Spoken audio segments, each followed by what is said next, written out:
10 games you'll be obsessed with after the first hour. Devil May Cry 5.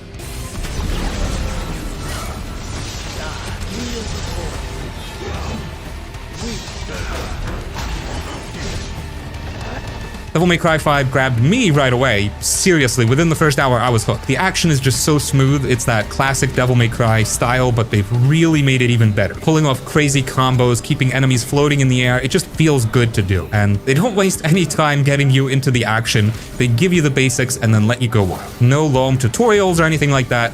What really got me excited was switching between the characters. Playing as Nero with his Devil Breaker arms is a total blast. There's so many different ways to set up your attacks and try out different strategies. It's fun to experiment and see what works best. Then you get to play as Dante, and it's a completely different experience. His moves are insane, and learning all the different styles is a challenge I'm looking forward to. It's like learning a whole new game. And then there's V, who's completely unique. Controlling his demon pets to fight for him, that's just brilliant. It's such a cool and original take on the DMC formula. Just getting a taste of those 3 different ways to play in the first hour was enough to get me completely hooked. On top of all that, the game just oozes style. It looks fantastic, the music is pure energy, and the whole vibe is just so over the top and cool. It's the kind of game that makes you feel like a total badass while you're playing. The story seems interesting so far too, though I'll be honest, I'm mostly here for the awesome combat. But even the cutscenes are entertaining. They're so ridiculous and self-aware, it's hard not to love them. They don't take themselves too seriously. Honestly, after that first hour, I knew I was going to be spending a lot of time with this game. It's just so satisfying to play, and I can't wait to see what else they've got in store. It's just pure fun. It's like a shot of adrenaline straight to the heart.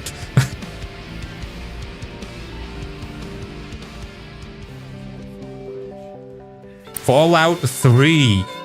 Come on, walk to daddy.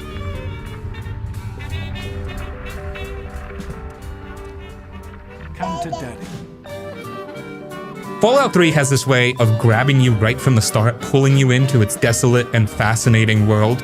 It's not just a post-apocalyptic game, it's a world you can get lost in. That first hour is crucial because it sets the stage for everything that follows.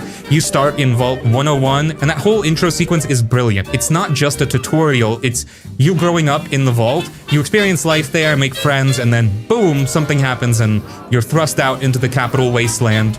It's a powerful opening that immediately makes you invested in your character and their journey. What really got me was the sheer scale of the world. Emerging from the vault and seeing the wasteland for the first time is a breathtaking moment. It's so vast and open, and you can go anywhere you want. There's no hand-holding. The game just says, here you go, explore. And that's exactly what I did. I wandered around, stumbled upon interesting locations, and met all sorts of strange and memorable characters. It felt like I was discovering the world organically, and that was incredibly exciting. The character creation system is also a big part of what makes Fallout 3 so addictive. You can customize your character's stats, skills, and perks, and these choices actually matter. They affect how you play the game and how other characters react to you. It's fun to experiment with different builds and see how they change your experience. It really feels like your character, and you're shaping their destiny in the wasteland. The quests in Fallout 3 are another highlight. They're not just fetch quests or kill quests, they're often complex and morally ambiguous. You'll have to make tough choices that have real consequences, and these choices can affect the world around you. It's not always clear what the right answer is, and that's what makes the quests so interesting. They make you think about the world and the people who live in it. Even the little things contribute to the immersion. The music is fantastic, the radio stations are hilarious, and the atmosphere is just perfect. It really feels like you're exploring a ruined world, and it's both captivating and a little bit creepy. Fallout 3 isn't just a game, it's an experience. That first hour is just a taste of what's to come, and it's enough to get you completely hooked. It's a game that you can easily sink hundreds of hours into, and it's still just as enjoyable today as it was when it first came out. It's a classic for a reason. The Mafia Definitive Edition.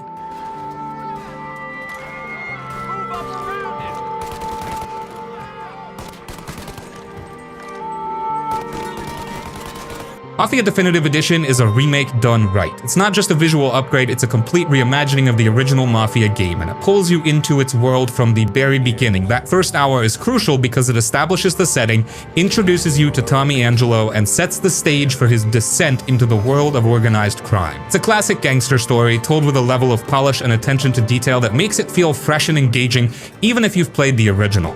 What struck me immediately was the atmosphere. Lost Heaven, the city where the game takes place, is beautifully realized. It's a 1930s American city, and the game captures the era perfectly. From the architecture and the cars to the music and the clothing, everything feels authentic. It's like stepping back in time, and it's a joy to explore. The city feels alive with bustling streets, distinct neighborhoods, and a sense of history. The story is a big part of what makes Mafia Definitive Edition so compelling. It's a classic gangster narrative full of betrayal, loyalty, and the seductive allure of power. Tommy's journey from cab driver to made man is gripping, and you'll find yourself invested in his fate. The characters are well developed, and their interactions are a highlight of the game. They feel like real people with their own motivations and flaws. The gameplay is a solid mix of driving, shooting, and melee combat. The driving mechanics have been updated and feel great, and cruising around Lost Heaven in a vintage car is a lot of fun. The gunplay is also satisfying, and the missions are varied and engaging. They're not just mindless shooting galleries, they often involve stealth, exploration, and even some social interactions. The remake does a fantastic job of enhancing the original game's strengths while addressing some of its weaknesses. The graphics are stunning, the gameplay has been modernized, and the story has been expanded and refined. It's the definitive way to experience the Mafia story, and it's a must-play for fans of gangster games. That first hour is just a taste of what's to come, and it's enough to get you completely hooked. It's a journey into a fascinating and dangerous world, and it's a journey that's well worth taking. It's a classic story told with modern sensibilities, and it's a game that will stay with you long after you've finished play. Bayonetta 3.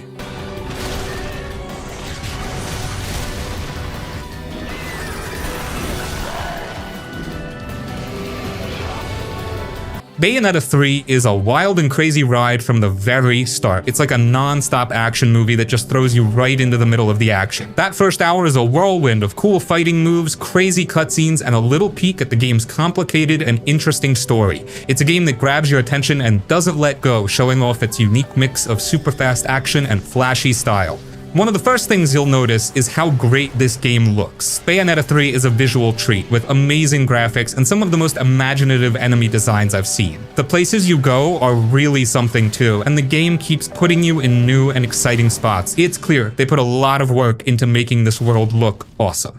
The fighting, of course, is the main reason to play. It's quick, smooth, and has a lot of depth. Bayonetta has a ton of different moves and combos, and learning how to use them all is really fun. The game introduces you to new abilities and ways to fight pretty early, giving you a taste of all the cool stuff you can do. It's easy to get the hang of the basics, but there's a lot to learn if you want to be a real pro, and that's what makes it so addictive. The story in Bayonetta 3 is, well, it's a Bayonetta story. It's complicated, it jumps around a lot, and it's full of surprises. It's not always easy to follow what's going on, but it's always entertaining. The game introduces new characters and tells you more about the Bayonetta universe, and you can tell there's a lot more to the story than what you see at first. It definitely makes you want to know more. What really makes Bayonetta 3 special is how much fun it is. It doesn't take itself too seriously, and it's always ready to go over the top. The cutscenes are completely ridiculous, the characters are larger than life, and the action just keeps getting bigger and bigger. The Outer Wilds.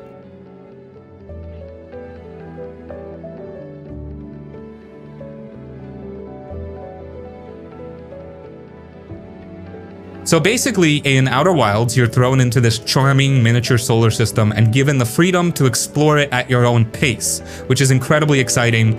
What makes Outer Wilds so special is its focus on discovery. It's not just about completing objectives, it's about understanding the universe and the events that led to its current state. Each planet is a puzzle in itself, with hidden clues, intriguing locations, and fascinating characters to interact with.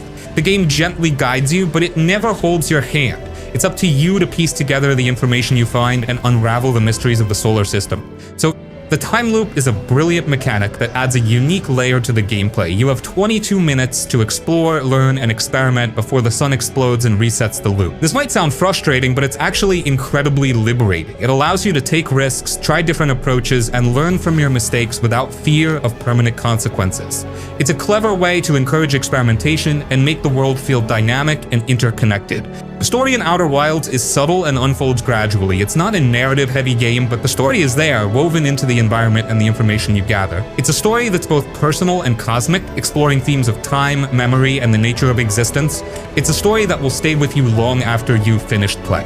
What really sets Outer Wilds apart is its atmosphere. The game has a beautiful and melancholic tone, and the music is absolutely stunning. It perfectly complements the game's sense of wonder and mystery. Exploring the solar system feels like a real adventure, and the game does a fantastic job of capturing that feeling. The Control from Remedy Games.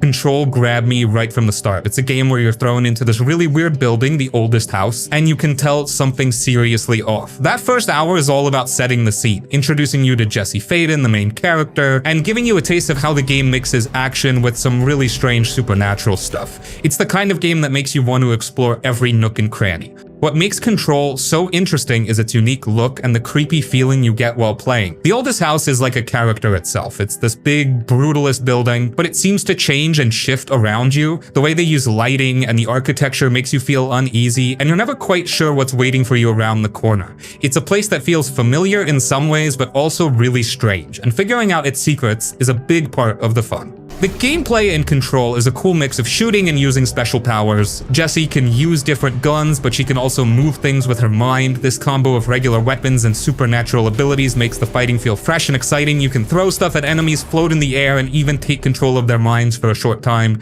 It's a fun and satisfying way to fight, and it makes you want to experiment with all the different things you can do. The story in Control is like a mystery that unfolds slowly. It's a puzzle within a puzzle, and you gradually learn the truth about the oldest house and the strange forces that are at work. The story is told through cut scenes, documents you find scattered around, and even the way the environment itself tells a story. It's a story with lots of twists and turns, and it'll keep you guessing until the very end. What really makes Control stand out is the overall vibe and how it makes you feel. The game has this unique and unsettling tone, and it's easy to get sucked into its world. The oldest house is a fascinating place to explore, and the game does a great job of building a sense of mystery. That first hour is just a hint of what's to come, and it's enough to get you completely hooked. Middle-earth: Shadow of Mordor. Completely mad. I will put you down. I wasn't expecting to be so into it after just an hour. It's not just another Lord of the Rings game, it's got its own cool story, and even better, this nemesis system that makes it totally different. That first hour is all about getting the hang of the combat, checking out the world, and most importantly, running into your first orc captains and realizing how dynamic this game can be.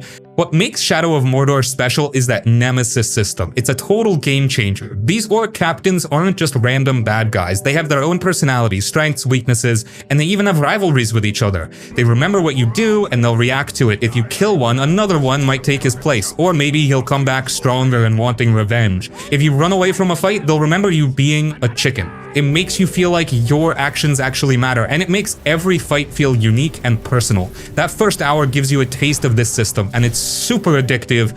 The fighting itself is also really fun. It's a smooth and brutal system that's similar to the Batman Arkham games, but it adds its own things. You can use all sorts of weapons and abilities, and you can even control orcs to fight for you. It's fun to try different ways to fight and see what works best. Taking down a captain who's been giving you a hard time is incredibly satisfying.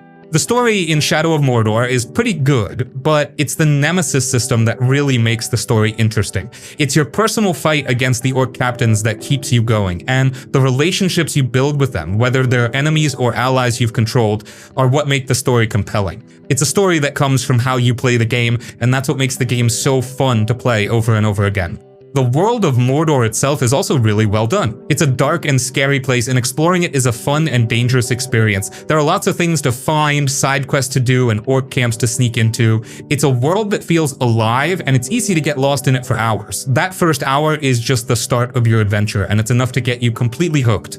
It's a game that offers something new and exciting, and it's a must-play for anyone who likes action games and the Lord of the Rings world. Cult of the Lamb.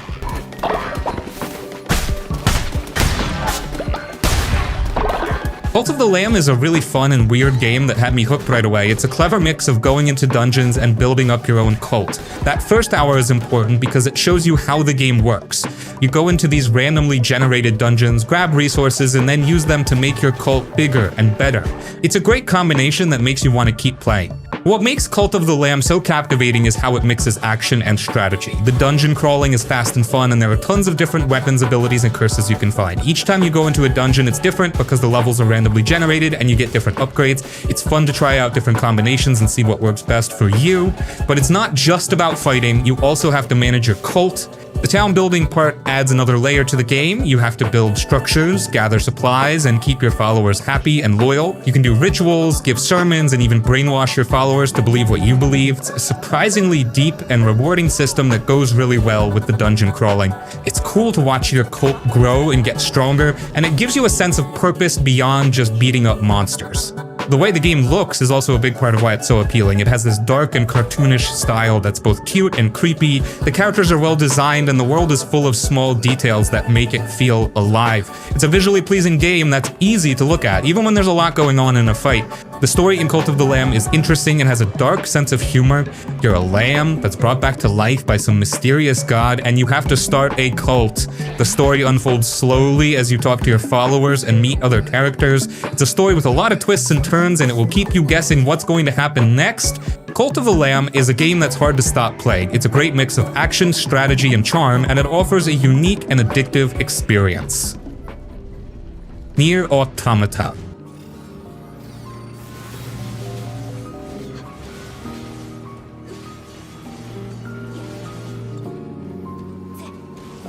This game might take some time to you pull in, not like the other games in this list, but once you do, it wasn't just the cool robot fights, though those definitely helped. It was more the whole vibe, this weird, kinda sad world they built. That first hour does a great job of setting things up. You get thrown into this war between androids and machines, get a taste of the combat, and you're immediately curious about what the heck is going on. It just makes you want to explore and find out more. What's cool about Nier Automata is how it connects the gameplay and the story. The combat is really fun, it's fast, it's smooth, and there's a surprising amount of depth to it. You can switch between different weapons and fighting styles, which keeps things interesting. But it's not just about the fighting, you're also exploring this big, empty world, and it's actually pretty beautiful. It's full of little details and hidden spots, which makes it fun to just wander around. The story is where this game gets really interesting. It's a complicated story about identity, free will, and what makes someone human. And it's all told through the lens of this post-apocalyptic world with robots and machines. The way they tell the story is really well done too. It's not just cutscenes, it's also stuff you see and hear as you're playing. It's a story with a lot of twists and turns, and it'll keep you guessing. What's really neat is how the game uses the way you play to make you feel what the characters are going through. And the music? Dude, the music is amazing. It's this haunting, kind of sad soundtrack that fits the game perfectly. It's so good, it almost feels like another character in the game, adding so much to the mood. Seriously, I still listen to it sometimes. Nier Automata is a game that sticks with you. It's a really unique experience that mixes action, some deep philosophical stuff, and a strange kind of beauty. We take pride in. The Uncharted 4, A Thief's End.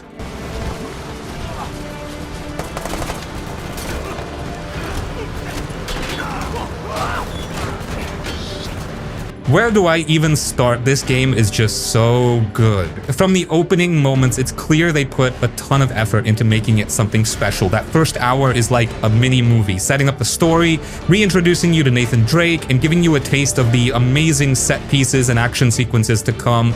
It's a really polished and engaging introduction that immediately pulls you in. What I loved about Uncharted 4 is how it balances the action with the story and character development. The gameplay is fantastic, the climbing, the shooting, the puzzle solving, it all feels really smooth and intuitive. They've really refined the formula and it's just a joy to play. But it's not just about running and gunning. The game also takes its time to develop the characters and their relationships. You really get to know Nate, Sully, and even Elena, and you care about what happens to them. The story itself is classic Uncharted. It's a treasure hunt, of course, but it's also about Nate coming to terms with his past and deciding what he wants for his future. It's a more personal story than the previous games, and it's really well written. The voice acting is top-notch, and the cutscenes are so well directed that they feel like they're part of a movie. It's a really cinematic experience. Visually, Uncharted 4 is stunning. The environments are absolutely gorgeous, and the attention to detail is incredible. It's one of the best looking games I've ever played. They really pushed the hardware to its limits, and it shows. It's a visual feast. What really makes Uncharted 4 special, though, is how it makes you feel. It's an adventure game, but it's also a game about friendship, family, and growing up. It's a game that makes you laugh, it makes you gasp, and it might even make you tear up a little bit. That first hour is just the beginning of an incredible journey, and it's enough to get you completely invested. Subnautica. Radiation levels. Trend is consistent with damage to the Aurora's drive core sustained during planet fall. This game is something else. It's not just a survival game, it's a terrifying survival game, especially in those first few hours. You crash land on this alien ocean planet, and you're immediately thrown into the deep end, literally. That first hour is all about scrambling for resources, figuring out the basics, and realizing just how vulnerable you are.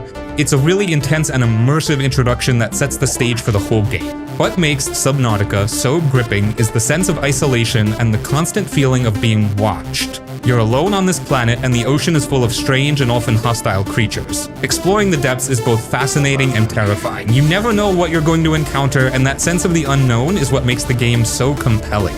It's a true survival experience, and it really gets under your skin. The crafting and base building aspects are also really well done. You start with nothing, and you have to gradually build up your resources and technology. It's satisfying to see your base grow from a small shelter to a fully equipped underwater research facility. The game gives you a lot of freedom in how you design your base, and it's fun to experiment and create something that's both functional and aesthetically pleasing. The story in Subnautica is more subtle than some other games, but it's really well integrated into the gameplay. You gradually uncover the secrets of the planet and the alien race that inhabited it. The story is told through messages you find, clues you discover in the environment, and interactions with other survivors, if you can call them that. It's a story that unfolds organically as you explore, and it's a story that's both intriguing and thought-provoking. What really sets Subnautica apart is the atmosphere. The underwater world is beautifully realized, and the music is fantastic. It's a game that's both beautiful and terrifying, and it's easy to get completely lost in it. Spider-Man 2018.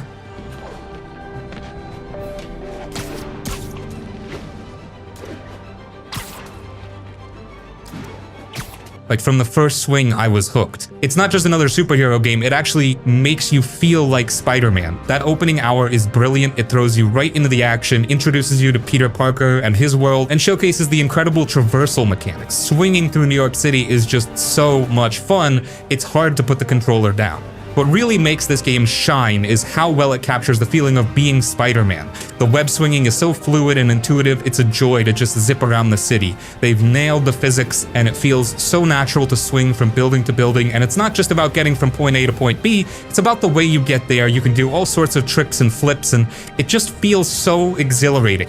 But it's not just about the traversal. The combat is also really well done. It's fast, acrobatic, and satisfying. Peter has a wide range of moves and gadgets, and you can really get creative with how you take down enemies. The combat system is deep enough that it never gets repetitive, and it's always fun to experiment with different combos and strategies. The story is also surprisingly good. It's not just a generic superhero plot, it's a personal story about Peter Parker and his struggles. He's trying to balance his responsibilities as Spider-Man with his personal life, and it's something that a lot of people can relate to. The characters are well developed, and the voice acting is top-notch. You really get invested in Peter's journey and the people around him. New York City itself is a character in the game. It's beautifully realized, and it's full of things to do. There are collectibles to find, side missions to complete, and crimes to stop. It feels like a living, breathing city, and it's a joy to explore. Borderlands 2.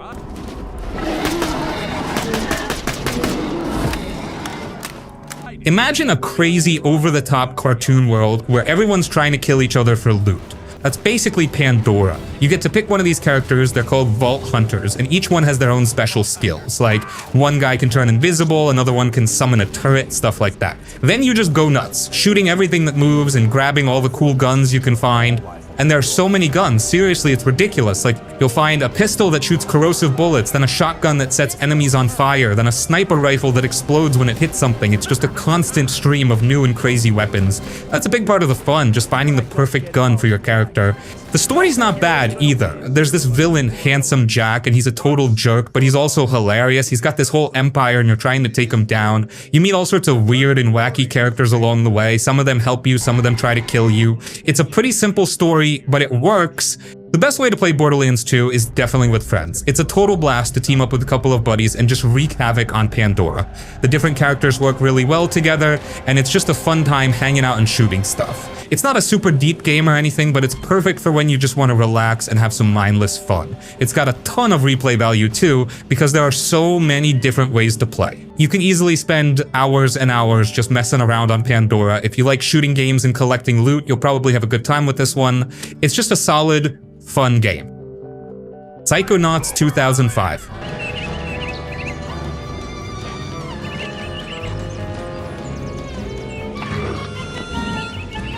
Psychonauts 2005 is just weird in the best possible way. It's like a cartoon you can play, full of quirky characters, bizarre situations, and some seriously creative level design. That first hour is all about getting introduced to Raz, this kid who runs away from the circus to become a psychonaut, basically a psychic secret agent. You meet all these strange characters at the Whispering Rock Psychic Summer Camp, and it's clear from the start that this isn't your average summer camp. What makes Psychonauts so cool is the way it handles the psychic powers. They're not just generic abilities, they're integrated into the gameplay in really interesting ways. Like, you can read minds, which is how you advance the story and learn more about the characters. You can also use telekinesis to move objects, create shields, and even set things on fire.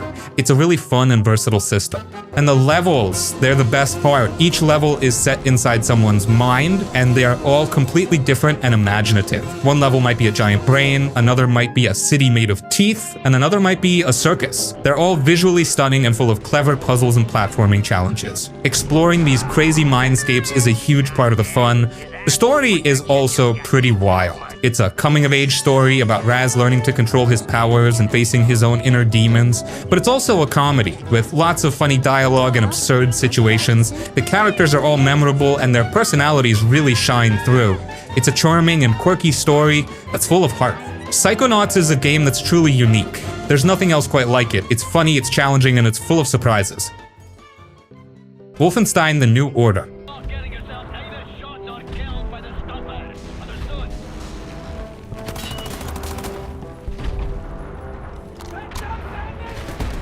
Okay, so Wolfenstein: The New Order. It's a shooter, obviously, but it's not just some mindless run-and-gun thing. The story is actually pretty decent. It's set in this alternate reality where the Nazis won World War II, which is a pretty creepy thought. You play as BJ Blazkowicz, and he's not just some tough guy. He's got a bit of a backstory, and you kind of get invested in his struggle against the Nazi. They've made this world that feels pretty real, even though it's totally fictional, and it's a bit unsettling. The shooting itself is good too. It's satisfying, you know, good weight to the guns, and the enemies are fun to blast away, but it's not just about the shooting. There's some stealth mixed in there, and you can sometimes choose how you want to approach a situation. Do you go in guns blazing, or do you try to sneak around and take out enemies quietly? That kind of thing. They've also got some cool characters in the game. BJ is a good protagonist, and the people he teams up with are all interesting in their own way. They're all fighting for something, and you get to know their stories as you go through the game. It makes the whole thing feel a bit more personal. You know, it's not just about killing Nazis, it's about these people and their fight for freedom. Honestly, Wolfenstein: The New Order surprised me. I went into it expecting just a shooter, but it turned out to be a lot more than that. It's got good action, a decent story, and some memorable characters. If you're looking for a shooter with a bit of substance, you should definitely give this one a try. It's just a solid, well-made game. It's not trying to be super deep or anything, but it tells a good story, and it's a fun ride. Detroit: Become Human.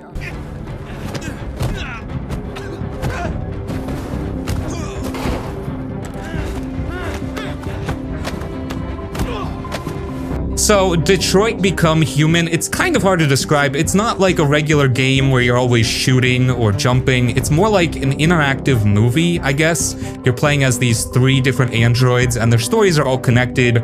One's a detective trying to figure out why some androids are starting to feel emotions. Another one becomes the leader of a robot revolution. And the third one is just trying to protect a little girl. The cool thing is you get to make all the choices for these characters, and I mean all the choices. Even little things can change what happens later on. Like one time I was playing and I was mean to someone and it came back to bite me in the butt later. It's kind of intense because you really feel like your decisions matter. There are tons of different endings too, so it's fun to see how things can play out differently. It looks really good too. It's like watching a movie, but you're the one holding the controller. The acting is pretty good and the characters are interesting. It makes you think about what it means to be alive and all that philosophical stuff. It's not a light and fluffy game, that's for sure. It deals with some serious topics like prejudice and what happens when technology gets too advanced. Honestly, it's not for everyone. If you're looking for non-stop action, this probably isn't your thing, but if you like stories and you like making choices that have consequences, you should check it out. It's a pretty unique experience. It's definitely a different kind of game, and it's interesting to see how your choices can change the story. It's worth checking out if you're into story-driven games.